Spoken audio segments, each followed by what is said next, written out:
प्रणमामि शचीसुत गौरवरं नवलेहकरं जगतापहरं प्रणमामि शचीसुत गौरवरं निज भक्ति करम प्रिय चारुतरम नट नर्तन नागर राजकुलम कुल कामिनी मानस लास्य करम प्रणमामि शची सुत गौरवरम करतालवलं कलकण्ठरवं मृदुवाद्य सुवीणिकया मधुरम् निज भक्ति गुणावृत नाट्यकरं प्रणमामि शचीसुत गौरवरम् युगधर्मयुतं पुनर्दसुतं धरणीसुचित्रं भवभावचितं तनुध्यानचितं निजवासुयुतं प्रणमामि शचीसुत गौरवरं तनुध्यानचितं निजवासुयुतं प्रणमामि शचीसुत गौरवरम् अरुणं नयनं चरणं वसनं वदने लकितं स्वकनामधरं कुरुते सुरसां जगत जीवनं प्रणमामि शचीसुत गौरवरं कुरुते सुरसं जगत जीवनं प्रणमामि शचीसुत गौरवरं। श्री गौरांग महाप्रभु की जय। तो शची सुत यानी कि शची माता के पुत्र थे। जगन्नाथ मिश्र और शची माता के पुत्र हैं, इसलिए उनके ऊपर ये अष्टकम लिखा हुआ है। तो थोड़ा जल्दी से मैं इसका हिंदी अनुवाद पढ़ लेती हूँ ताकि आप लोगों को समझ में आए कि हमने क्या पढ़ा। उनका वर्ण कुमकुम की आभा से पूर्ण नवीन नवनीत मक्खन के रंग के समान है। वे सदा नवीन कामदेव हैं जो नए खिलते हुए पुष्पों के बाण छोड़ते हैं। वे भावात्मक प्रेमा अंदित भाव के नए नए भावों की मन स्थिति धारण करते हैं। वे अद्भुत नवीन नृत्य करना पसंद करते हैं। वे नित नए प्रयास करते हैं जिससे अत्यधिक हंसी उत्पन्न होती है। उनकी चमकदार कांति नवीन ताजे पिघले सोने के समान है। मैं माता शची के सुंदर पुत्र गौर के चरणों में नतमस्तक होता हूँ। वे भगवान के सदा नवीन प्रेम से युक्त हैं। उनकी चमकदार कांति ताजे मक्खन के रंग के समान है। उनके नवीन वस्त्र सदा नई शैली में व्यवस्थित हैं। वे कृष्ण के प्रति प्रेम के रसों का सदा आस्वादन करते हैं। वे नवदा भक्ति की विधियों को संपन्न करते हुए 9 नए रूपों में चमकते हैं। वे अत्यधिक शुभ प्रेम पूर्ण स्वभाव से व्याप्त यानी ओतप्रोत हैं। मैं शची माता के सुंदर पुत्र गौर को प्रणाम करता हूँ। वे श्री हरि की भक्ति में लीन हैं। वे हरि के नामों का उच्चारण करते रहते हैं। जब करते समय वे अपने हाथों की अंगुलियों पर पवित्र भगवान नाम गिनते रहते हैं। वे हरि के नाम से आसक्त हैं। उनके नेत्र सदा ही प्रेम के अश्रुओं से भरे रहते हैं। मैं शची माता के उस सुंदर पुत्र गौर को प्रणाम करता हूँ।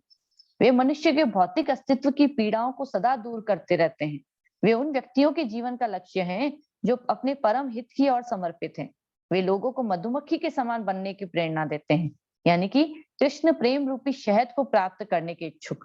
कृष्ण प्रेम रूपी शहद, जिस प्रकार से मधुमक्खी हमेशा शहद को प्राप्त करने की इच्छा करती है, उस तरह से वे भौतिक जगत के तीव्र ज्वर को नष्ट करते हैं। मैं माता शची के सुंदर पुत्र गौर के चरणों में नतमस्तक होता हूँ। वे स्वयं को शुद्ध भक्ति की ओर प्रेरित करते हैं। वे अपने अत्यंत प्रिय सेवकों को सबसे अधिक प्रिय हैं। वे अपने नृत्य द्वारा प्रेमियों के राजा के गुण प्रदर्शित करते हैं। वे गांव की सुंदर तरुण स्त्रियों के मन में नृत्य करने की भावना उत्पन्न करते हैं। मैं सच्ची माता के सुंदर पुत्र गौर के चरणों में नमस्कार करता हूँ। वे करताल बजाते हैं। उनके कंठ से मधुर संगीतात्मक ध्वनियां उत्पन्न होती हैं और वीणा पर जीवंत और उत्साहपूर्वक सुर धीमे धीमे से बजने लगते हैं। इस प्रकार वे भक्तों को नृत्य करने के लिए प्रेरित करते हैं जो उनकी स्वयं की एक सेकेंड रुकिए जो उनकी स्वयं की भक्ति से अनुप्राणित होते हैं। मैं माता शची के सुंदर पुत्र गौर के चरणों में नतमस्तक होता हूँ। वे संकीर्तन आंदोलन में संलग्न रहते हैं जो इस कलयुग के लिए धार्मिक अभ्यास है। वे नंद महाराज के पुत्र हैं जो पुनः आए हैं। वे पृथ्वी के असाधारण चमकदार आभूषण हैं। उनके प्रचार का भाव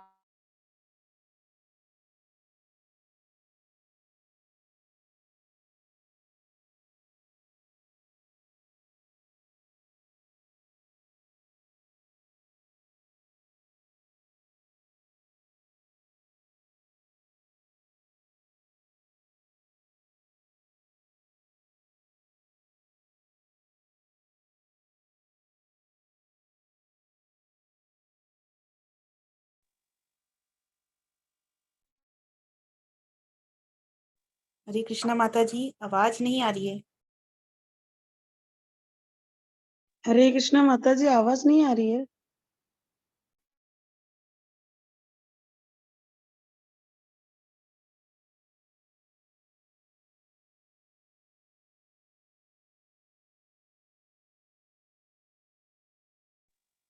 हरे कृष्णा चमकदार आभूषण है।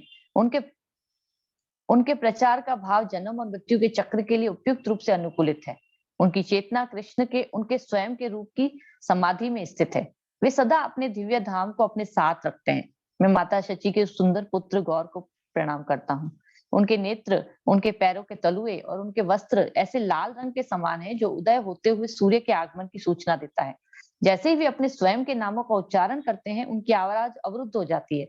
वे संपूर्ण ब्रह्मांड में जीवन में मधुर सुगंधित स्वाद जागृत कर देते हैं। मैं माता शची के सुंदर पुत्र गौर के चरणों में नतमस्तक होता हूँ। तो ये प्रेयर्स हमारे लिए भी इम्पोर्टेंट है, इसलिए मैंने सोचा कि हम इसको पढ़ें जरूर से आज। अब हम क्लास शुरू करते हैं। ओम अज्ञानतिमिरान्धस्य ज्ञानांजन शलाकया चक्षुरुन्मीलितं येन तस्मै श्री गुरुवे नमः। श्री चैतन्य मनोभीष्टं स्थापितं येन भूतले स्वयं रूपं कदा मह्यं ददाति सपदान्तिकम्। वंदे अहम श्री गुरु श्री युत्पद कमलम श्री गुरुन् वैष्णवांश्च श्री रूपम साग्र जातम सहगण रघुनाथान्वितम तम सजीवम सावधूतम सावधूतम परिजन सहितम कृष्ण चैतन्य देवम श्री राधा कृष्ण पादान सहगण ललिता श्री विशाखान्वितांश्च। हे कृष्ण करुणा सिंधु दीन बंधु जगतपते गोपेश गोपिका कांत राधा कांत नमोस्तुते। तप्त कांचन गौरांगी राधे वृंदावनीश्वरी ऋषभानु सुते देवी प्रणमामि हरिप्रिय। दयाल गौरा सॉरी प्रणमामि हरिप्रिय। वांछा कल्पतरुभ्यश्च कृपा सिंधुभ्य एव च पतितानां पावनेभ्यो वैष्णवेभ्यो नमो नमः। जय श्री कृष्ण चैतन्य प्रभु नित्यानंद श्री अद्वैत गदाधर शिवासादि गौर भक्तवृंद। हरे कृष्ण कृष्ण कृष्ण हरे हरे, हरे राम राम राम हरे हरे। तो कल हमने ये पढ़ा था कि भागवत शक्तियों का प्रकाश किया, यहाँ तक पढ़ा था। तो उसकी लीला को हमने कल सुना था। बहुत ही सुंदर लीला है वो। और उसके बाद वहां भी प्रवचन करते, गाते, नाचते और नाना भावों का प्रकाश करते थे।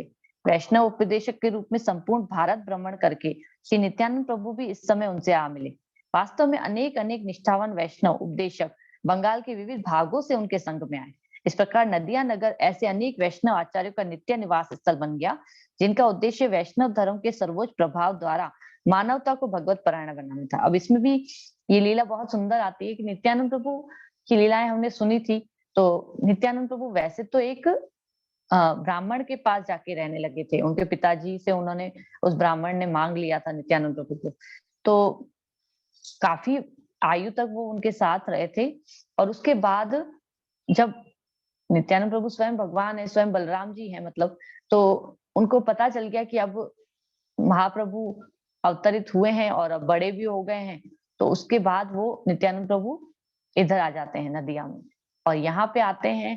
और तब भी उनकी एक लीला बहुत सुंदर आती है कि दोनों जब मिलते हैं तो ऐसे मिलते हैं जैसे कि करोड़ों करोड़ों जन्मों से दो बिछड़े हुए भाई मिल रहे हों। तो ये भी लीला बहुत सुंदर है। लेकिन इसकी डिटेल में मैं अभी नहीं जाऊंगी, बट थोड़ा सा याद आया तो मैंने आपको बता दिया। प्रभु नित्यानंद और ठाकुर हरिदास को उन्होंने ये प्रथम आदेश दिया, मित्रों जाओ, नगर के मार्गों पर जाओ, जन जन के द्वार पर जाकर सबसे पवित्रता पूर्वक हरिनाम ग्रहण करने की प्रार्थना करो और नित्य संध्या समय अपने प्रचार के कार्य के संबंध में मुझे सूचित करो। यह आदेश होने पर दोनों नाम प्रचारक चले। अब नाम प्रचारक कौन है? नित्यानंद प्रभु और हरिदास ठाकुर। तो उनको महाप्रभु ने निर्देश दिया कि जहाँ पे सर्वत्र प्रचार होई बे मोरो नाम। तो हर जगह एक एक व्यक्ति के पास आके आपको नगर ग्राम सब जगह जाके आपको प्रचार करना है। एक एक व्यक्ति को जाके बोलना है कि आप नाम लो। अब ये आदेश हुआ तो नित्यानंद प्रभु तो सबसे आगे रहते हैं। तो एक बार जब वो नगर ग्राम में इस तरह से घूमते थे तो एक बार उन्होंने देखा, जगह ही बताई कि लीला है इसके आगे, तो मैं पहले वो लीला आपको सुना देती हूँ। तो जब वो जा रहे थे तो एक दिन उन्होंने देखा कि दो लोग थे एक घाट पे, गंगा के घाट पे, और वे आपस में लड़ रहे थे, एक दूसरे को मार रहे थे, पूरे ड्रिंक किए हुए थे और सारे लोग उनके चारों तरफ खड़े थे, बाकी के गांव के लोग, और उन पे हंस भी रहे थे, कोई डर भी रहे थे उनसे। इस तरह से ये अवस्था थी। अब उनको बीच में छुड़ाने भी कोई नहीं आ रहा था, वो लड़ रहे थे। तो अब ये नित्यानंद प्रभु ने उसको देखा तो बोले कि ये कौन है। तो जाके फिर पूछा, क्योंकि दोनों को ही नहीं पता था, हरिदास ठाकुर को भी नहीं पता था। तो किसी गांव वाले से पूछा, तो उन्होंने बोला कि ये जो है ना, ये दो, वैसे तो ये ब्राह्मण के पुत्र हैं, लेकिन ये दोनों के दोनों जो है, सारे जो बुरे काम होते हैं वो सब करते हैं, सारे बुरे काम करते हैं। इन्होंने गौ की हत्या करना से लेके स्त्रियों को परेशान करना, ड्रिंक करना, मांस खाना, सब बुरे काम। मतलब ब्राह्मण होने के नाम पे कलंक है। और लेकिन इनके पास अगर कोई जाता भी है तो वो उसको बहुत परेशान करते हैं। और इस तरह से उनके साथ व्यवहार करते हैं कि सब लोग डरते हैं उनके आगे जाने से। तो नित्यानंद प्रभु ने कहा, अच्छा ऐसी बात है, तो फिर तो हमको सबसे पहले इनको ही प्रचार करना चाहिए। अब हरिदास ठाकुर बोले, अरे भाई क्या करते हो, इनके पास नहीं जाना, देख रहे हो कैसे लोग हैं। बोले नहीं नहीं, अभी देखो महाप्रभु ने क्या बोला है कि सब जगह सर्वत्र प्रचार हो मोरा नाम। अब कैसे प्रचार होगा, जब अपन लोग इन दोनों को प्रचार करेंगे, जो सबसे ज्यादा पतित है वो सबसे ज्यादा क्वालिफाइड है, तो हमको इसको प्रचार करना है। तो अब हरिदास ठाकुर पीछे पीछे, ठीक है, नित्यानंद प्रभु ऑफकोर्स उनसे सीनियर है, तो बोल रहे हैं तो जाना पड़ेगा। अब वो उनके पास चले, तो जैसे ही बोले कि भाई हरे कृष्णा बोलो, अब वो तो पूरे ड्रिंक किए और इस तरफ गर्दन ऊपर करके देखते हैं और बोलते हैं कि कौन। तो बोले भाई हरे कृष्णा बोलो, हरे कृष्णा बोलो बोलो। 2-3 बार नित्यानंद प्रभु ने जैसे ही बोला, वो दोनों खड़े हुए और खड़े होके उनको मारने के लिए आने लगे। अब जैसे ही मारने के लिए आने लगे तो नित्यानंद प्रभु और हरिदास ठाकुर भागने लगे, भागते भागते भागते भागते। अब ये भागते जाए और वो पीछे पीछे। अब क्योंकि उनका शरीर थोड़ा मोटा था, दोनों जगाई मदाई था, तो इस वजह से वो उनको पकड़ तो नहीं पाए, लेकिन काफी देर तक वो पीछे रहे उनके। अब नित्यानंद प्रभु हरिदास ठाकुर भागते रहे भागते रहे भागते रहे। आखिर जब उन्होंने देखा कि हाँ अब पीछे नहीं, अब धीरे से जाए, फिर धीरे धीरे, तो अब इस तरह से वो बच गए। लेकिन हरिदास ठाकुर बीच में चिल्लाते जा रहे थे उनके ऊपर कि अरे नित्यानंद प्रभु तुम क्या करते हो, तुम्हारी वजह से आज तो हम मर ही जाते, ऐसा हो जाता और कैसे कैसे लोगों को तुमको प्रचार करना होता है। अब क्योंकि नित्यानंद प्रभु जो है ना, हमने पहले भी सुन रखा है, अवधूत है, थोड़े पागल से रहते थे। मतलब पागल से का मतलब ऐसे पागल नहीं, उनको मौज चढ़ी रहती थी कृष्ण प्रेम की और महाप्रभु के प्रेम की। तो इसलिए वजह से वो हर किसी के पीछे ऐसी ऐसी हरकतें करते थे जैसे कोई भी नहीं कर सकता था, कोई भी उनका पार्षद ऐसी हरकतें नहीं करता था जैसे नित्यानंद प्रभु करते थे। तो अब जब हरिदास ठाकुर और नित्यानंद प्रभु पहुंचे महाप्रभु के पास, तो हाफते हाफते पहुंचे थे, तो सबने देखा, महाप्रभु ने पूछा भाई क्या हुआ। तो बोला कि भाई आज ये हरकत हुई है, आपके ये नित्यानंद प्रभु ने ऐसे ऐसे कहा है, आज तो हम मर ही जाते, बच के आ गए, वही बड़ा एहसान है इनका। ऐसे करके वो थोड़े से उनसे लड़ने लगे और फिर महाप्रभु ने कहा ठीक है। और ये लीला यहाँ पे थोड़ा स्टॉप हो गई। फिर क्या हुआ कि जो जगाई मदाई थे, एक्चुअल में जब नित्यानंद प्रभु की नजर जिस पे पड़ गई उसको कृपा न मिले, ऐसा महाप्रभु होने नहीं देते हैं। तो अब नित्यानंद प्रभु ने सोचा कि इसको प्रचार करना है, तो कैसे होगा प्रचार। तो जगाई मदाई जो थे वो आए दिन अपने रहने का स्थान, मतलब कि घाट जिसपे वो बैठ के ये ड्रिंक व्रिंक करते थे ना, वो चेंज करते रहते थे। तो कभी किसी घाट पे बैठ जाते थे, कभी किसी घाट पे बैठ जाते थे। तो ऐसे करते करते उन्होंने क्या किया कि श्रीवास आंगन के पास वाला घाट, वहां पे वो बैठने लग गए कुछ दिनों से। अब जब वो वहां बैठते थे तो श्रीवास आंगन में तो हर वक्त कीर्तन होता रहता था, रात को पूरा कीर्तन और नृत्य सब कुछ होता था। तो उनके कानों में ये आवाज पड़ती थी, हरे कृष्ण बोल रहे हैं, जो हरे कृष्ण कीर्तन कर रहे हैं। तो ये भी मर्सी उनको सुकृति मिलती रही। फिर एक दिन क्या हुआ, नित्यानंद प्रभु वहां से निकल रहे थे। अब श्रीवास आंगन पे तो रोज नित्यानंद प्रभु का आना जाना रहता ही था। तो नित्यानंद प्रभु वहां से निकल रहे थे, तो एक दिन उन्होंने इन दोनों को वापस से देख लिया। अभी सोचा कि वापस से जाके प्रचार करूं क्या। तो सोच के थोड़ा सा पास में गए और हरे कृष्णा बोलो करने लगे। तो जैसे ही हरे कृष्णा बोलो कहा, तो उसमें से जो मदाई था उसने पहचान लिया, अरे ये तो वही है जिसने पहले भी आया था और जिसने हमको परेशान किया था। तो उसके हाथ में थी ड्रिंक की बोतल। तो जो बोतल थी ना, उसी बोतल से वो नित्यानंद प्रभु को मार दिया। तो मार दिया तो नित्यानंद प्रभु के फॉरहेड से ब्लड आने लगा। अब वहां पे दूसरे लोग भी खड़े थे। अब जगाई ने उस वक्त उनको रोका कि अरे रोको रोको, ऐसे मत करो, ये ब्राह्मण है, इसको ऐसे मारते नहीं है। ये चीज जो है ना, कुछ गांव वालों ने देख ली, और पास में ही श्रीवास आंगन था, महाप्रभु वहीं बैठते थे। तो फटाफट से वो महाप्रभु के पास गए। अब जैसे ही महाप्रभु को ये पता चला तो वो दौड़ते हुए आए और उन्होंने सुदर्शन सुदर्शन करते हुए सुदर्शन को आवाज लगाई। अब सुदर्शन चक्र अवतरित हो गए, वहीं पे प्रकट हो गए। जैसे ही सुदर्शन चक्र से मदाई का गला काटने वाले थे, तो नित्यानंद प्रभु उनके पैरों में, चरणों में गिर पड़े कि महाप्रभु, आपका ये जो अवतार है ना, ये महावदान्याय है, ये असुरों का नाश करने के लिए नहीं, असुरों की असुरी प्रवृत्ति का नाश करने के लिए। तो आप अपने ऊपर ये कलंक मत लीजिए कि आपने इस अवतार में किसी को मारा है, और प्लीज ऐसा मत करिए, अपने सुदर्शन को वापस भेज दीजिए। तो महाप्रभु नहीं मान रहे थे कि तुमको इसने कष्ट पहुंचाया, अब मैं इसको खत्म करके ही रहूंगा। मेरे भक्त को इसने कष्ट पहुंचाया है, मुझे कुछ मतलब नहीं है उससे कि मेरा कितना इसमें नुकसान होता है। लेकिन अब फिर नित्यानंद प्रभु को एक चीज याद आई, उन्होंने कहा कि देखो महाप्रभु, ये जो जगाई है ना, इसने मुझे बचाया था, जब ये मदाई मुझे मार रहा था ना, इस जगाई ने मुझे बचाया था। तो जैसे ही ऐसे बोला तो महाप्रभु का गुस्सा ठंडा, और बोला जगाई ने तुमको बचाया? बोला हाँ, इसने बोला कि ये ब्राह्मण है, इसको नहीं मारना चाहिए। तो बोला कि अरे, फिर जगाई को उठा के महाप्रभु ने गले लगा लिया। तो जैसे ही महाप्रभु ने उसको गले लगाया तो उसके तो रोमांच कंप होने लग गए, क्योंकि महाप्रभु स्वयं भगवान है, अगर वो गले लगाएंगे तो क्या होगा, रोमांच कंप तो होगा ही। वो प्रेम उसके अंदर अवतरित हुआ, अंदर से प्रस्फुटित हुआ प्रेम। और जैसे ही ये चीज मदाई ने देखी, तो मदाई भी महाप्रभु के चरणों पर गिर पड़ा कि हम दोनों साथ साथ पाप करते थे, अभी कृपा इसको अकेले को दोगे, मुझे नहीं दोगे? तो मदाई को महाप्रभु ने कहा नहीं, तुमको कृपा नहीं मिलेगी, तुमने जिसके प्रति अपराध किया है तुमको उससे कृपा मांगनी है, तुम जाके नित्यानंद से क्षमा मांगो। तो फिर मदाई जाते हैं और नित्यानंद प्रभु से क्षमा मांगते हैं। और नित्यानंद प्रभु तो ऑफकोर्स माफ करने में सबसे अव्वल है, तो वो कभी अक्रोध परमानंद नित्यानंद राम, ऐसे हैं नित्यानंद प्रभु, उनको कभी क्रोध आता ही नहीं है। और तब मैं कभी इस लाइन पे सोचती हूँ, तो मैं सोचती हूँ कि कभी हमको नित्यानंद प्रभु से ये प्रार्थना जरूर करनी चाहिए कि आप जैसे है ना, अक्रोध परमानंद है, अक्रोध भी है और परमानंद, हमेशा आनंद में रहते हैं। ऐसा आनंद तो पता नहीं आएगा या नहीं आएगा, लेकिन वो अक्रोध की स्थिति कम से कम हमारे अंदर आ जाए, जो हमारा जो हमेशा अहंकार जागता है और जिसके कारण हम हमेशा ध्याया तो विषान पुंसा करके भी क्रोध की स्थिति में चले जाते हैं, अहंकार जागता है तो भी क्रोध की स्थिति में चले जाते हैं। हर अवस्था में हमारे पास एक रीजन होता है, अरे इसने मेरे को कैसे बोल दिया, या फिर इसने मेरा कहना क्यों नहीं माना। हमारे पास रीजंस होते हैं, हजारों रीजंस होते हैं, मेरी इंसल्ट कैसे कर ली। तो वो जो जय और पराजय की स्थिति प्रभु जी ने, जिन्होंने क्लासेस सुनते हैं, जो लोग सुना होगा कि कंचन कामिनी और जय पराजय, ये चार चीजें होती हैं जिसके बारे में हम सोचते हैं सारा दिन। तो उसमें से जय और पराजय के बारे में हम सोचते रहते हैं, तो ये क्रोध भी वहीं से उत्पन्न होता है। लेकिन नित्यानंद प्रभु हमेशा क्षमा कर देते हैं, वो तो है ही अवधूत है, अवधूत है मतलब प्रेम में पूरी तरह से डूबे रहते हैं। तो नित्यानंद प्रभु ने जब उनको क्षमा किया, बोला नहीं नहीं, मैं तो वैसे भी कोई इस लायक नहीं हूं, ऐसे करके उन्होंने बोला। और फिर है ना, महाप्रभु ने दोनों को बहुत प्रेम दिया, और फिर उनको महाप्रभु ने कहा कि अब इनको हम दीक्षा देंगे।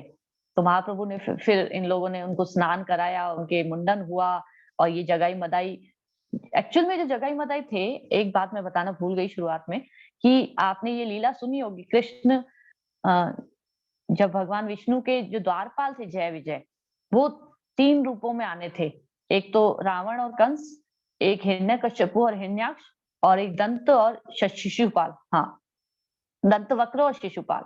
ये 3 जन्म तो उनको आना ही था। लेकिन जय विजय ने खुद से आगे बढ़ के महाप्रभु को कहा कि भाई ये 3 जन्म तो आपने अपने देवोटी के कहने पे हमको दिए, ठीक है कोई बात नहीं, लेकिन अभी हमको आप अपनी गौर लीला में हमको सम्मिलित नहीं करोगे, हमको उसमें भी आना है आपके साथ। तो फिर महाप्रभु ने उनका कहा कि ठीक है, अभी यहाँ पे भी असुर बन के ही आना है आपके साथ। तो फिर जय विजय जगाई मदाई बन के आए थे, हैं ब्राह्मण के परिवार के, लेकिन साथ में असुर प्रवृत्ति है। और एक बात बहुत अच्छी थी, कई आचार्य बताते हैं ये चीज, कि जगाई मदाई को कृपा क्यों मिली। एक बहुत इंपॉर्टेंट चीज थी उनके साथ, कि उन्होंने कभी वैष्णव अपराध नहीं किया था, क्योंकि वो वैष्णव से कभी मिले ही नहीं थे, तो वैष्णव के प्रति अपराध उनका कभी हुआ नहीं था। ये पहला अपराध मदाई ने किया जब नित्यानंद प्रभु को मारा उसने। इसके पहले उन्होंने कोई वैष्णव से वो मिलते ही नहीं थे, तो कभी अपराध होता ही नहीं था, वो तो नॉर्मल पर्सन को परेशान करते रहते थे। तो इस प्रकार से ये जो चीज थी, ये आचार्य बताते हैं, ये उनका एक क्वालिफिकेशन था कि उनको वैष्णवों से कभी उन्होंने अपराध नहीं किया था वैष्णव के प्रति। और साथ ही साथ कृष्ण प्रेम जो है, महाप्रभु ने उनको पूरी तरह से दिया।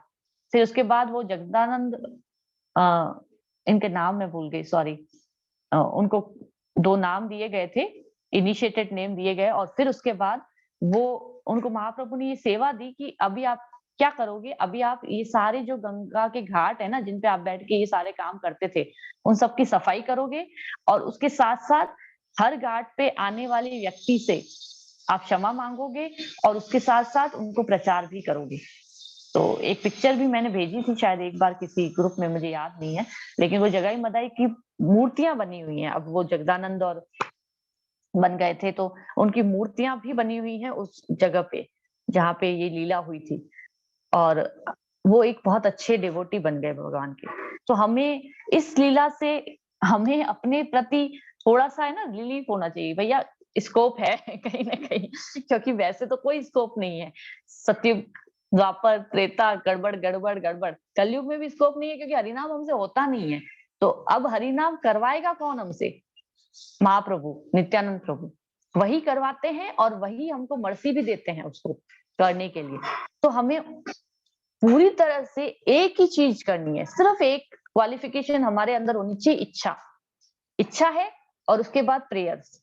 ये 2 चीजें अगर हमने कर ली, तो आप अपने अंदर चेंजेस महसूस करेंगे। ये ये चीज रियलाइजेशन से ही आती है। इवन मैंने तो इतना भी बहुत जगह पे ये चीज महसूस करी है, मैं कुछ भक्तों को मैंने बताई है ये चीज कि महाप्रभु इतने ज्यादा दयालु हैं, क्योंकि नित्यानंद प्रभु जो टीओपी का मंदिर है हमारा मायापुर में जो बन रहा है, चॉइस में बन जाएगा वो पूरा, और उसका एक वीडियो मैंने भेजा था आप लोगों को। तो महाप्रभु इतने ज्यादा दयालु है, क्योंकि नित्यानंद प्रभु ने बोला था जीव गोस्वामी को कि ये जो है यहाँ पे एक स्थान है, और ये स्थान पे महाप्रभु अपनी कृपा बहुत ज्यादा देंगे। तो आने वाले समय में कलयुग में कुछ भी नहीं रहेगा ना, तब भी यहाँ पे कृपा बरसेगी। तो वो मंदिर जहाँ पे टेम्पल ऑफ वैदिक प्लेनेटोरियम बन रहा है अभी, वो स्थान के लिए नित्यानंद प्रभु ने बताया था। तो महाप्रभु इतने ज्यादा मर्सीफुल है कि वहां की सेवा जो भी भक्त करता है, मैंने उन घरों में पर्सनली मैंने महसूस किया है कि जो भी भक्त, उन पूरे घरों को चेंज होते हुए देखा है। मतलब पूरी की पूरे फैमिली की फैमिली खानदान के खानदान जो है ना, वो चेंज होते हुए दिखते हैं। मतलब सामने से दिखते हैं, ऐसा नहीं है कि मैं अपने मन से कुछ बोल रही हूँ। वो अपना रियलाइजेशन उनको होता है, और वो आके बताते हैं। तो इतने ज्यादा दयालु है, मतलब आपने जरा सी सेवा क्या कर दी उनकी, वो उसमें भी खुश हो जाते हैं। आपने नित्यानंद प्रभु का कहना क्या मान लिया, वो इसमें भी खुश हो जाते हैं। मैं इस चीज को बताना चाहती हूँ कि इतने ज्यादा दयालु हैं। तो हमें हमारे लिए होपलेस नहीं होना है, हमें होप रखनी है कि हमारे लिए भी होप है, इसी जीवन में निकल जाने की भी होप है। बट ये होप कब आएगी? होप को करना कैसे है? इसको करने के लिए एक ही क्वालिफिकेशन है, इच्छा, और दूसरा प्रेयर्स। डूब के प्रेयर्स करनी चाहिए। नहीं हो रहा है ना हरिनाम, प्रेयर करो, दिन रात प्रेयर करो, बार बार प्रेयर करो कि मेरे से नहीं हो रहा है, मैं नहीं हो रहा है, लेकिन आपको करवाना पड़ेगा। अभी अभी कोई ऑप्शन नहीं है मेरे पास, अभी मुझे आपके पास ही आना है। और ऐसे जो इस तरह की इंटेंस प्रेयर्स जब जाती है ना, तो महाप्रभु, वैसे तो इंटेंस प्रेयर नहीं भी जाएंगे तो महाप्रभु सुनते हैं, लेकिन इंटेंस प्रेयर जब आती है तो महाप्रभु उसको अवॉइड नहीं करेंगे। और मैं कल परसों शायद गुरु महाराज का एक लेक्चर सुन रही थी नवदीप परिक्रमा का। तो नवदीप परिक्रमा के लिए गुरु महाराज कह रहे थे कि नवदीप परिक्रमा में भक्तों ने ये रियलाइजेशन बताए। नवदीप क्या है? नवदीप वो जगह है जहाँ पे महाप्रभु और नदियां और नवदीप, ये पूरा मायापुर, ये सब कुछ पश्चिम बंगाल में है ये। तो ये वो जगह है जहाँ पे महाप्रभु अपनी लीलाएं करते थे। तो नवदीप राधा रानी का स्थान है, एक्चुअली राधा रानी ने उसको बनाया है। तो नवदीप में परिक्रमा करते वक्त, परिक्रमा जैसे आपने वृंदावन का परिक्रमा करी थी आप लोगों ने, गोवर्धन की परिक्रमा हम लोगों ने करी थी कुछ लोगों ने, तो वैसे ही नवदीप में भी परिक्रमा की जाती है 7 दिन तक। तो उस जगह पे जो भी भक्त लोग कुछ इच्छा करते हैं, उनकी वो इच्छा पूरी होती है। और ये रियलाइजेशन मेरा स्वयं का भी है। मैं 3 दिन के लिए एक बार गई थी, जा पाई थी परिक्रमा में। तो 3 दिन परिक्रमा कर रहे हैं भक्तों के साथ, कोई सारे अनजान भक्त थे हमारे साथ, कुछ भी नहीं। अभी बोले भगवान बहुत गर्मी है, तो एकदम से बारिश का मौसम बन गया और बारिश चालू। तो ये छोटी छोटी इच्छाएं भी वहां पे एक सेकंड के अंदर आपकी पूरी होती है, एक सेकंड, क्षण भर में पूरी होती है। ये नवदीप की महात्म्य है। ये नवदीप है जहाँ पे महाप्रभु ने अपनी लीलाएं करी। तो हमें होपलेस नहीं होना है। हमें ये लीलाओं के माध्यम से हमको बार बार मैं एक ही चीज बताना चाहती हूँ कि हमें इंटेंस प्रेयर्स पकड़ के इस चीज पे, इच्छा पे रहिए और प्रेयर्स करिए, इच्छा पे रहिए और प्रेयर्स करते रहिए। फिर सेवा और प्रचार अगर आप लोग कर पाते हैं और अपनी साधना को कर पाते हैं, बहुत अच्छा है। साधना, सेवा और प्रचार ऐसे चलता है। पहले साधना इंपॉर्टेंट है, उसके बाद सेवा और प्रचार पे हम आएंगे। तो ये जब हम करते हैं तो ये मर्सी बढ़ती जाती है, बढ़ती जाती है, बढ़ती जाती है। ठीक है, तो आगे बढ़ते हैं। पहले श्री गौर सुंदर महाप्रभु का आदेश सुनकर उन्होंने प्रचारकों का अपमान किया, किंतु उनके प्रभु श्री गौर सुंदर द्वारा उपदिष्ट भक्ति के प्रभाव से वे शीघ्र भक्त बन गए। नदियावासी आश्चर्यचकित उठे। उन्होंने कहा, निमाय पंडित केवल महान विद्वान ही नहीं, अपितु निश्चित रूप से सर्व समर्थ श्री भगवत दूत है। अभी तक भी कुछ लोगों को पता नहीं था ना कि भगवत दूत है, कि भगवान स्वयं है। तो जीवन के इस 23वें वर्ष से श्री गौर सुंदर महाप्रभु ने नदिया में ही नहीं, थैंक यू प्रभु जी, नदिया में नहीं अपितु समीपवर्ती सारे नगर ग्रामादि में अपने वैष्णव सिद्धांतों का प्रचार किया। तो जगदानंद नाम भी मुझे आप बता देंगे तो बहुत अच्छा रहेगा, मैं भूल चुकी हूँ। एक तो जगदानंद था, दूसरा क्या था नाम, किसी को याद हो तो भक्तों के निवासों पर चमत्कार, हाँ जी, भक्तों के निवासों पर चमत्कार प्रदर्शन किया, गोपनीय भक्ति सिद्धांतों की शिक्षा दी, भक्त वृंद सहित संकीर्तन किया। उनके नदियावासी भक्त मार्गों में हरिनाम का कीर्तन करने लगे। इससे एक उत्तेजना फैल गई, विविध व्यक्तियों में विभिन्न भावों का प्रादुर्भाव हुआ, भक्त अतिशय प्रफुल्लित हुए। अब ये ऐसा नहीं होता था, एक लीला इतनी सुंदर आती है। एक बार महाप्रभु, एक धोबी था गांव में, महाप्रभु जाके उससे गले मिल लिए। अब गले मिल लिए तो उसके अंदर सारे भाव प्रकट हुए। अब वो नाचते गाते अपना धोबी वोबी सब छोड़ के पहुंच गया। जिसको वो हाथ लगाए वो भक्त बन जाए, जिसको वो हाथ लगाए वो भक्त बन जाए, ऐसे करके पूरा गांव भक्त बन गया और सब नाच रहे हैं पागलों जैसे। ये चीज जो है ना, ये महाप्रभु और नित्यानंद प्रभु ही कर सकते हैं। इवन एक लीला ऐसी आती है कि महाप्रभु एक बार झारखंड के जंगलों में गए। अब झारखंड के जंगलों से जब निकल रहे थे तो महाप्रभु ने वहां पे नृत्य करना प्रारंभ किया। अभी वहां पे शेर, बंदर, खरगोश सबके सब इकट्ठे साइड में, और सबके सब नाच रहे हैं महाप्रभु के साथ। ये महाप्रभु हैं, वो ऐसे कृपा देते हैं। तो मतलब हमारे लिए तो बहुत बहुत बहुत एक क्या कह सकते हैं, भाग्य की बात है या ब्लेसिंग्स है कि हम इस चीज को जान पा रहे हैं। इतनी विडंबना है कि लोग कृष्ण के बारे में भी नहीं जान पाते हैं, कृष्ण नाम लेना भी दुर्लभ हो जाता है। फिर राधा रानी और कृष्ण के बारे में समझना ये दुर्लभ है। उसके बाद महाप्रभु के बारे में जानना ये और भी दुर्लभ है। इजी बहुत है, अगर समझ में आ गया तो इजी बहुत है प्राप्त करना, लेकिन जानना बहुत दुर्लभ है, क्योंकि अहंकार में रहते हैं ना हम लोग। अहंकार इतना ज्यादा है कि भगवान कहते हैं दूर रहो, कृष्ण आने ही नहीं देते हैं। ये विडंबना है इस कलयुग की। लेकिन हम अगर उन लकी लोगों में से हैं, उन कुछ लोगों में से हैं जो कि इस चीज को जान पाते हैं, तो हमें बहुत ज्यादा इस पे, हमारे भाग्य पे बहुत खुश होना चाहिए, हमें प्रसन्न होना चाहिए कि हमें ये चीज पता चल पा रही है। ठीक है, अब एक और लीला आती है। दूसरी ओर निमाय पंडित की सफलता से ईर्ष्या करने वाले स्मार्ट पंडितों ने श्री चैतन्य को अहिंदू बताकर उनके विरुद्ध चांद काजी से शिकायत की। अब उस वक्त क्या था कि चांद काजी जो थे वहां के नदिया के एम्परर थे, समझ लो, वहां के कर्ता धर्ता थे सब कुछ। तो स्मार्ट पंडित जो थे वो महाप्रभु से बहुत ईर्ष्या करते थे, क्योंकि वो हर वक्त ये कहते थे, अरे ये लोग तो ऐसे ही कीर्तन वीर्तन करते रहते हैं। इवन शिवास आंगन के बाहर उन्होंने एक बार काली माता का जो किए हुए सारे चीजें होती है ना, वो सब उनके घर के बाहर फेंक दी, शिवास आंगन के बाहर, और बोला कि सुबह को उठ के सबको आके दिखा रहे हैं वो लोग कि देखो देखो ये लोग क्या करते हैं, ये कुछ नहीं है, ढोंग करते हैं कृष्ण भक्ति कृष्ण भक्ति, एक्चुअल में तो ये जादू टोना और तंत्र मंत्र करते हैं। तो इस तरह से वो लोग इतना ईर्ष्या करते थे। तो एक बार उन्होंने क्या किया, चांद काजी को जाके शिकायत कर दी। अब चांद काजी जो थे ऑफ कोर्स मुसलमान थे, उन्होंने अपने जो सैनिक हैं उनको भेज के मृदंगा तुड़वा दिया।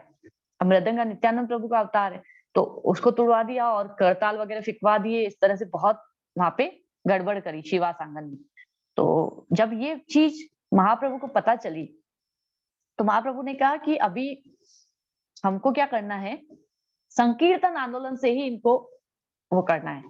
तो अभी क्या किया महाप्रभु ने, सबको फैला दिया ये कि जितने भी लोग संकीर्तन से जुड़े हुए हैं उनको ये खबर पहुंचा दो कि इस दिन हम लोग मिलेंगे, सब मशाले लेके आएंगे और मृदंगा करताल सब लेके आएंगे और सब लोग संकीर्तन करेंगे पूरी नदिया गांव में। मतलब तो सबके सब लेके आ गए, मतलब बहुत लाखों लाखों लोग आ गए वहां पे। और वो लाखों लाखों लोग मतलब आसपास के सब गांवों से दूर दूर से आ गए और सबके सब इकट्ठे होके चांद काजी के घर की तरफ चलने लगे। अब चांद काजी के घर की तरफ जब चलने लगे तो चांद काजी को पता चल गया कि भैया सब आ रहे हैं मेरे घर। और उससे उस वक्त जब आए तो उसने चांद काजी ने किसी तरह से करके महाप्रभु को अपने घर के अंदर बुलाया। और चांद काजी महाप्रभु के जो पिताजी थे या दादाजी थे उनके फ्रेंड के बेटे थे, कुछ रिलेशन भी था ऐसा कुछ दोस्ती का। तो उस नाते उन्होंने कहा कि मैं तुम्हारा अंकल हूं, तुम अंदर आओ, एक बार हम बात करते हैं। अब जब अंदर आए महाप्रभु तो उन्होंने बोला कि देखो मैं तुम्हारा इस संकीर्तन को नहीं रुकवाऊंगा कभी भी, क्योंकि क्या हुआ था कि कल रात को जब मैं सो रहा था तो मेरी छाती पे एक आधा शेर और आधा मानव का व्यक्ति आके बैठ गया और उसने आके मुझे बोला कि अगर तुमने ये संकीर्तन को रुकवाया है तो मैं तुम्हें मार डालूंगा। और तब से मैं बहुत डर गया हूं, लेकिन वो था कौन ये मुझे समझ नहीं आया। अब महाप्रभु हंसने लगे नरसिम्हदेव भगवान की जय। तो महाप्रभु हंसने लगे और फिर ना चांद काजी ने ऐसे बोला कि अब से ऐसा होगा कि मेरे अंडर में जितने भी लोग हैं कभी भी इस संकीर्तन को नहीं रुकवाएंगे। तो आज तक भी नदिया गांव में चांद काजी के जो नीचे जो भी आए हैं, एम्परस आए हैं या फिर उनके खानदान के जो भी लोग हैं जो अभी भी वहां पे रहते हैं, वो हमेशा ये कहते हैं कि इस संकीर्तन को कभी नहीं रुकवाना है। इसलिए वहां पे कभी मुश्किल नहीं होता है संकीर्तन करना, मतलब अब किसी भी हालत में। तो उस समय से ये चीज चली आ रही है। तो हम सोच सकते हैं कि तभी हमें कहा जाता है कि जो नरसिम्हदेव हैं वो भक्ति विघ्न विनाशक हैं। तो कभी भी हमको भक्ति में कोई भी प्रॉब्लम आए ना, इवन मटेरियल प्रॉब्लम भी आए ना, तो हमको नरसिम्हदेव की शरण लेनी चाहिए। हमें उनसे प्रार्थना करनी चाहिए कि ये गड़बड़ हो रही है मेरे साथ और इसके कारण मैं भक्ति नहीं कर पा रहा हूँ या कर पा रही हूँ, तो आप कृपया करके रक्षा करिए। ये बहुत इंपॉर्टेंट चीज है। इतनी गुह्य है ये चीजें, छोटी छोटी चीजें हैं, लेकिन ये बहुत ज्यादा हमारी भक्ति को बचाए रखने के लिए आवश्यक है। हमारे पास कौन सा और रास्ता है? कौन सा और रास्ता है? ये आचार्य हैं, प्रभुपाद हैं, नित्यानंद प्रभु हैं, महाप्रभु हैं और नरसिम्हदेव हैं, और वो हमको राधा और कृष्ण की भक्ति में लगाते हैं। ये सब हमको भक्ति में लगाते हैं राधा कृष्ण की। हम तो दासानुदास हैं एक्चुअली। हमें दासों का दास बन के ही सेवा करनी है। हम डायरेक्ट राधा कृष्ण की सेवा में नियोजित होने की जब इच्छा करते हैं तो ठीक है, होगा, लेकिन उतना आनंद नहीं आता है जितना कि एक दास को आता है। दास अनुदास जब बन के जो सेवा करता है उसको बहुत आनंद आता है। जब जो अपने गुरु के बिल्कुल कहे अनुसार चलता है। आज ही राधापति प्रभु से बात हो रही थी तो बोले कि मैं कभी भी 16 माला से ज्यादा करता नहीं हूँ।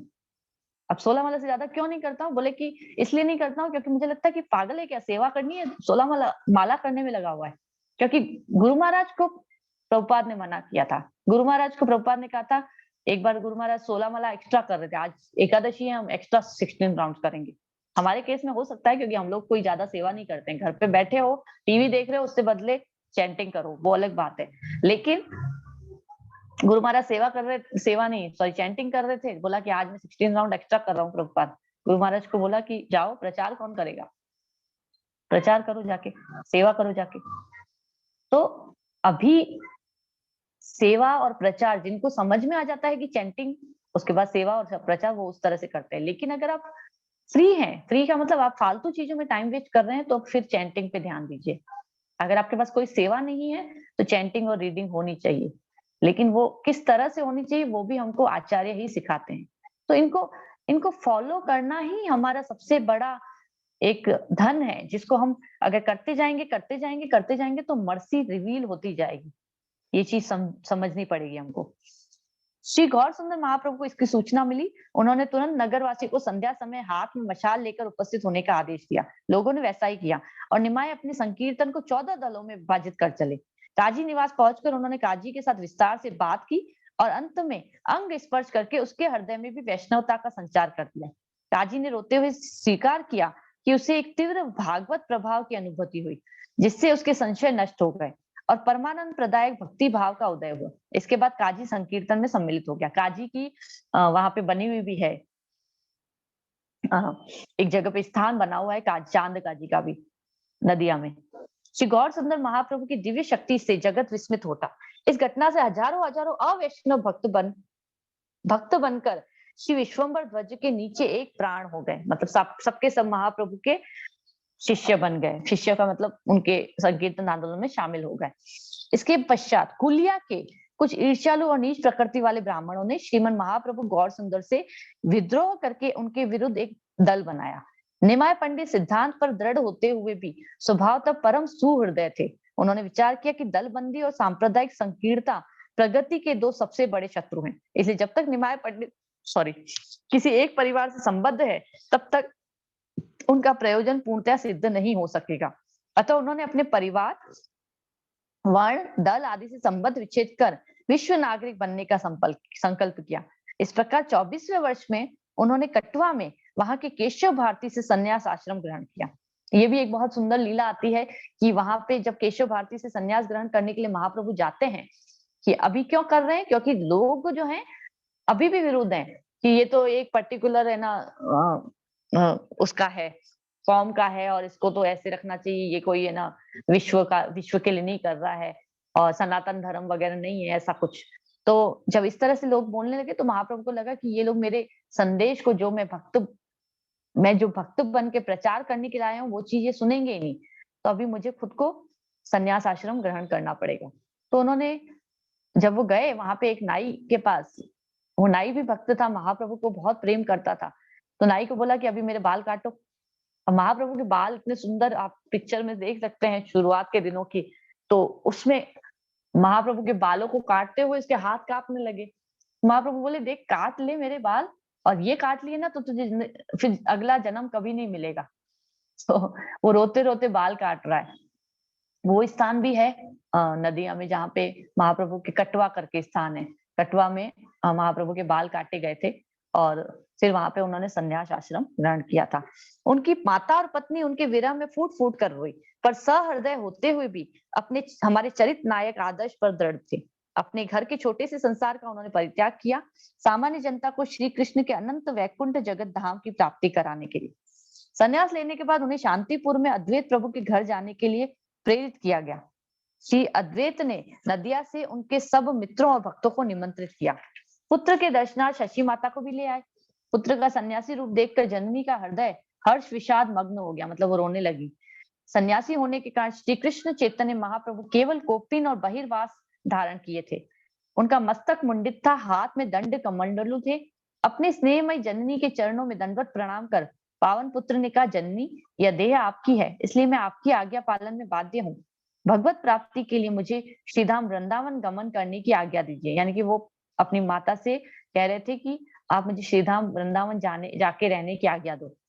अद्वैतवादी से विचार विमर्श कर जननी ने पुत्र को जगन्नाथपुरी में निवास करने को कहा, जिससे समय समय पर उन्हें श्री गौर सुंदर की वार्ता मिलती रहे। अब पश्चिम बंगाल से वृंदावन तो बहुत ज्यादा दूर है, तो कहा कि जगन्नाथपुरी रह लो, वहां से आते जाते लोग आते रहते हैं, कई तुम्हारे पास आएंगे, कई मेरे पास आएंगे, तो मुझे तुम्हारे बारे में पता चलता रहेगा, तो मुझे वो सुकून रहेगा कि मेरा पुत्र सही सलामत है।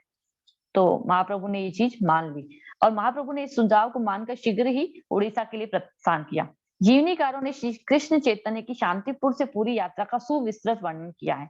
वर्तमान थाना मथुरापुर, डायमंड हार्बर, 24 परगना में स्थित शत्रुभोग तक उन्होंने भागीरथ तट पर यात्रा की। वहां से नौका द्वारा मिदनापुर जिले में प्रयाग घाट तक गए। तदुपरांत भुवनेश्वर मंदिर के दर्शन करते और बालेश्वर कटक के मार्ग से पद यात्रा करते हुए पुरी पहुंचे। पुरी आने पर उन्होंने श्री जगन्नाथ का दर्शन किया, श्री सार्वभौम से भेंट हुई और उनकी प्रार्थना पर श्रीमद महाप्रभु ने साथ में निवास किया। श्री सार्वभौम उस काल के महान विद्वान थे, उनके स्वाध्याय की सीमा न थी। सर्वश्रेष्ठ न्यायिक होने के साथ ही वे शंकर वेदांतवादी थे। एक्चुअली वेदांत के सर्वाधिक पांडित्यपूर्ण विद्वान के रूप में विख्यात थे। उनका जन्म नदिया में हुआ था, जहां वे अपने टोल में असंख्य विद्यार्थियों को न्याय की शिक्षा देते थे। ये किसके बारे में बताया जा रहा है? सार्वभौम भट्टाचार्य के बारे में। निमाय पंडित के आविर्भाव से कुछ ही पूर्व पूरी चले आए। उनके बहनोई श्री गोपीनाथ ने इन नवीन सन्यासी का परिचय श्री सार्वभौम से कराया। श्री सार्वभौम श्री गौर सुंदर की श्री विग्रह माधुरी से आश्चर्यचकित हो उठे। उन्हें भय हुआ कि लंबे जीवन काल में ऐसे नवयुग के लिए संन्यास धर्म की रक्षा बड़ी कठिन होगी। उनको लगा कि भाई ये इतना सुंदर है, ये कैसे अपने संन्यास आश्रम को रख पाएगा, अभी तो 24 साल का ही है, ऐसे सोच के। श्री गोपीनाथ जो श्री चैतन्य महाप्रभु को नदिया से जानते थे, उनकी महाप्रभु में प्रगाढ़ निष्ठा थी, अतः उन्होंने घोषित किया कि वे सन्यासी साधारण मनुष्य नहीं है। इस पर श्री गोपीनाथ और सार्वभौम में गहन साक्षात हुआ। तत्पश्चात श्री सार्वभौम ने श्री गौर सुंदर से अपने वेदांत सूत्र की व्याख्या सुनने के लिए अनुरोध किया और प्रभु ने युक्ति पूर्वक स्वीकृति प्रदान की। श्री गौर सुंदर ने गंभीरता पूर्वक 7 दिवस तक चुपचाप श्री सार्वभौम की व्याख्या सुनी। ये लीला इस तरह से आती है, शॉर्ट में मैं बताना चाहूंगी कि जब सार्वभौम भट्टाचार्य क्योंकि वेदांत का व्याख्या करते थे, तो ऑफकोर्स वो है ना भक्तिमय जीवन, इसको कृष्ण भावना भावित होना, इसको बहुत ज्यादा नहीं मानते थे।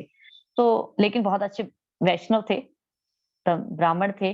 तो महाप्रभु को उन्होंने कहा कि आप मेरे से वेदांत सूत्र सुनिए। तो उन्होंने कहा ठीक है, आप भाई सीनियर है, मैं तो एक छोटा सा अभी बालक हूँ, तो मुझे अभी कहाँ, तो ठीक है सुन लिया। अब सुनने लगे, 7 दिन तक चुपचाप सुनते रहे, अभी ना हाँ बोले ना बोले, चुपचाप सुन रहे हैं बस। 7 दिन हो गए तो सार्वभौम ने कहा कि मुझे लगता है कि आपको वेदांत समझ में नहीं आया, क्योंकि आप तो कुछ बोलते ही नहीं है मेरी व्याख्या सुन के। तो चैतन्य महाप्रभु ने क्या उत्तर दिया? श्री चैतन्य का उत्तर था कि वे सूत्रों को तो भली भांति समझते हैं, किंतु नहीं जानते कि अपने भाष्य से श्री शंकराचार्य का तात्पर्य क्या है। इससे विस्मित होकर सार्वभौम ने कहा, यह कैसे संभव है कि आप सूत्र समझते हैं पर सूत्रों की व्याख्या करने वाले भाष्य को नहीं समझते? फिर भी यदि आप सूत्रों को समझते हैं तो कृपया अपनी व्याख्या सुनाइए। तो फिर इस पर श्री गौर सुंदर महाप्रभु ने अपनी विधि से शंकर की विवर्तवाद व्याख्या का स्पर्श किए बिना सब सूत्रों की व्याख्या की। श्री सार्वभौम की तीक्ष्ण बुद्धि को श्री चैतन्य की व्याख्या में सत्य, सौंदर्य और तर्क समन्वय का दर्शन हुआ। वे यह कहने को बाध्य हो गए कि यह पहला अवसर है जब उन्हें ब्रह्म सूत्र की ऐसी सरल व्याख्या, ब्रह्म सूत्र अर्थात तो ब्रह्म जिज्ञासा जैसे पहला सूत्र आता है वेदांत सूत्र का, तो इस तरह से उसको इन्होंने अपने निराकारवादी फॉर्म में समझाया पूरा का पूरा शंकर भाष्य के साथ, शंकराचार्य के भाष्य के हिसाब से। अभी महाप्रभु ने बोला कि भाई इसमें मुझे आपका जो भाष्य है वो तो मतलब श्लोक तो समझ में आ रहा है, लेकिन भाष्य जो आप समझा रहे हैं ना, उसके तात्पर्य में शंकराचार्य द्वारा दिया गया वो नहीं समझ में आ रहा है। तो बोला कि तुम समझाओ, तो तुम समझाओ। तो महाप्रभु ने इतने अच्छे से समझाया कि सार्वभौम भट्टाचार्य पूरी तरह से कन्विंस हो गए। उन्होंने यह भी स्वीकार किया कि शंकर भाष्य वेदांत सूत्र की उतनी स्वाभाविक व्याख्या नहीं करती जैसा कि महाप्रभु से प्राप्त हुई। उन्होंने समर्थक और अनुयायी के रूप में समर्पण कर दिया। कुछ ही दिनों में श्री सार्वभौम की अपने समय के समस्त वैष्णवों में गणना हो, थोड़े दिनों में वो भी वैष्णव बन गए। जब ये समाचार फैला तो संपूर्ण उड़ीसा श्री गौर सुंदर का गुणगान करने लगा। शत लोग उनकी शरण में आकर भक्त बन गए। इसी बीच श्रीमन महाप्रभु ने दक्षिण यात्रा का विचार कर कृष्णदास नामक ब्राह्मण सहित पुरी से प्रस्थान कर लिया। अभी यहाँ पे पूरा उड़ीसा में भक्त बना लिए, उसके बाद अब महाप्रभु कहाँ चले गए? दक्षिण की यात्रा में चले गए। जीवनीकारों ने उनकी यात्रा का विवरण प्रस्तुत किया है। वे सर्वप्रथम कुर्म क्षेत्र गए, जहां उन्होंने चमत्कार पूर्वक वासुदेव नामक कुष्ठ रोगी का रोग निवारण किया। हाँ, ये लीला मुझे थोड़ी थोड़ी याद आ रही है कि वासुदेव नाम का एक कुष्ठ रोगी था, उसको महाप्रभु ने छू के और उसका रोग का निवारण किया था। फिर गोदावरी तट पर विद्यानगर के शासक रामानंद राय से भेंट कर प्रेमा भक्ति की चर्चा की। एक चमत्कार में उन सप्त ताल वृक्षों को स्पर्श मात्र से लुप्त किया, जिनके पीछे से दशरथ नंदन श्री रामचंद्र ने महान बाली राजा को बाण मारा था। अच्छा, यात्रा भर में उन्होंने वैष्णव धर्म और नाम संकीर्तन का प्रचार किया। अभी तक एक्चुअल में मैंने चैतन्य चरितामृत पूरी नहीं पढ़ी है, तो मुझे ये कुछ लीलाएं याद नहीं है, लेकिन हाँ ये लीलाएं जो है दक्षिण भारत की यात्रा में उनकी हो रही हैं। सारे दक्षिण भारत में वे एक जगह पर घूमते थे और जहां जहां पे वो जाते थे वहां पे सबको भक्त बनाते जाते थे महाप्रभु का। ये इस तरह से वो संकीर्तन प्रचार करते थे। श्रीरंग क्षेत्र में वर्षा ऋतु में वैकुंठ भट्ट के घर चातुर्मास किया।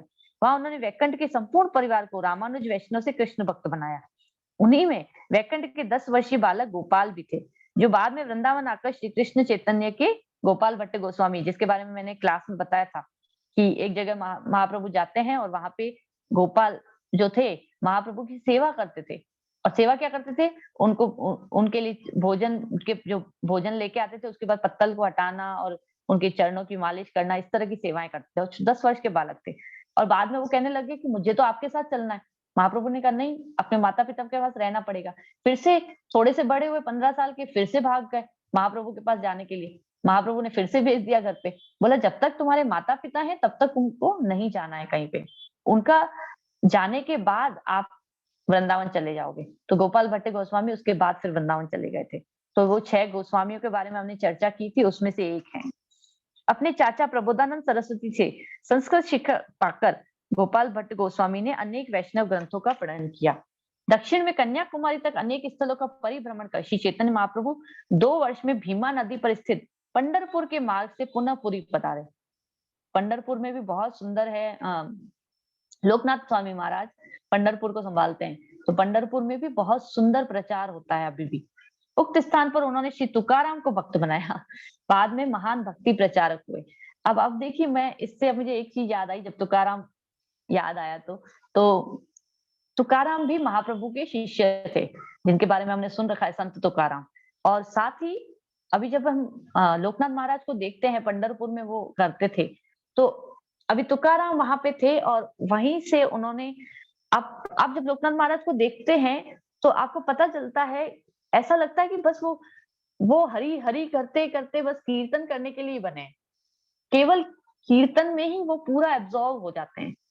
अभी हमारे साथ क्या होता है, हम कीर्तन करते हैं तो हमको लगता है लोग देख रहे हैं, परफॉर्मेंस अच्छी होनी चाहिए उनके साथ ऐसा नहीं है, वो भक्त हैं तो वो उसी तरह से करते हैं।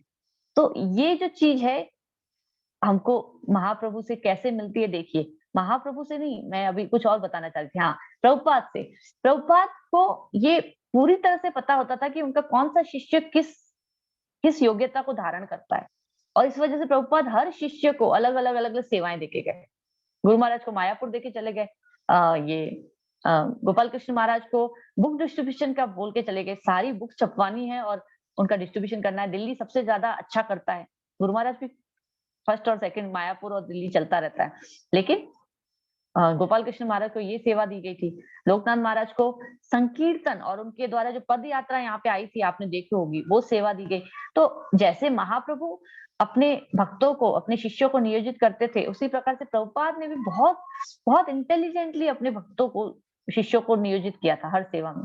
इसी वजह से आज भी उनके जो शिष्य हैं पूरे वर्ल्ड वाइड इस्कॉन को फैला रहे हैं। मुंबई नगर सेवा के सत्येंद्र नाथ टैगोर द्वारा संकलित तुकाराम के अभंगों में इस तथ्य को स्वीकार किया गया है। यात्रा काल में उन्होंने अनेक स्थानों पर बौद्ध, जैन, मायावादी से शास्त्रार्थ कर उन्हें वैष्णव धर्म करण कराया। एक सेकंड, ठीक है। श्रीमन महाप्रभु के पुरी लौट आने पर राजा प्रताप रुद्र देव और अनेक पंडित ब्राह्मण उनके अनुयायी भक्त हो गए। इस समय वे 27 वर्षीय हो चुके थे। 28वें वर्ष में वे मालदा में गौड़ तक गए। वहीं उन्होंने रूप सनातन नामक 2 महापुरुषों की प्राप्ति की। ये मैंने बता रखी है लीलाएं। रूप और सनातन गोस्वामी से महाप्रभु जब मिले थे तो किस तरह से उन्होंने उनको कहा था कि अभी तो तुम इस नवाब के अंडर में ही काम करो, समय आएगा और तुम निकलोगे। और रूप और सनातन एक एक करके फिर वृंदावन निकल गए थे ये बहुत सुंदर हमने डिस्कशन किया हुआ है पहले भी। कर्नाटक ब्राह्मण वंशी होने पर भी गौड़ के तत्कालीन शासक हुसैन शाह के संसर्ग से दोनों भाई प्राय मुस्लिम हो गए थे। मतलब उनको कहा गया था कि तुमको करना ही पड़ेगा हमारे अंडर में। एक्चुअली में ये दोनों बहुत अच्छे वैष्णव थे, लेकिन हुसैन शाह ने बोला कि तुम बहुत इंटेलिजेंट हो, तुमको मेरे लिए काम करना पड़ेगा, अभी नहीं करोगे तो ब्राह्मणों को मार दूंगा। तो फिर ये चुपचाप आके काम करने लगे उनके लिए। तो एक तो अकाउंटेंट बने थे और एक इनके मंत्री बने थे। और फिर उसके बाद दोनों को मुस्लिम की तरह रहना पड़ता था। ऐसा नहीं है कि आप है ना अपने उस ब्राह्मण की तरह रहोगे, नहीं, कपड़े भी वैसे ही पहनने पड़ेंगे मुसलमानों की तरह। तो तब ये बहुत परेशान हो गए थे और उनका नाम भी बदल कर दबीर खास और साकर मलिक रख दिया गया था। वे फारसी, अरबी और संस्कृत के प्रकांड पंडित और शासन के विश्वास पात्र सेवक थे। इन सब गुणों के कारण शासक को वे हृदय से प्रिय थे। दोनों सज्जनों को हिंदू समाज में पुनः आगमन का कोई मार्ग नहीं मिला। श्रीमन महाप्रभु गौर सुंदर के पूरी निवास के समय उन्होंने पत्र द्वारा प्रभु से पारमार्थिक सहायता की याचना की थी। श्री गौर सुंदर ने उत्तर में लिखा था कि वे स्वयं उनके पास आकर परमार्थ की समस्याओं से उनका उद्धार करेंगे। अतः उनके गौड़ आगमन पर महाप्रभु यहाँ से जब मालदा से गौड़, मतलब मालदा से निकल रहे थे ना, तो गौड़ में रुकना नहीं था उनको। लेकिन वो गौड़ में आए क्यों थे केवल और केवल रूप और सनातन से मिलने के लिए और उनको ये बताने के लिए कि भाई अभी थोड़े टाइम में तुम निकल जाना। श्री महाप्रभु गौर सुंदर ने आदेश दिया कि वे श्री वृंदावन जाएं और वहीं उनसे मिलें। ठीक है, तो इस तरह से हम यहाँ पे आज समाप्त करते हैं। कल हम बाकी का पढ़ेंगे और शिक्षा अष्टकम देखेंगे। कल नहीं, सॉरी, मंडे को करेंगे हम भी, क्योंकि कल और परसों के लिए एक बार रिकॉर्डिंग पहले बंद कर देते हैं।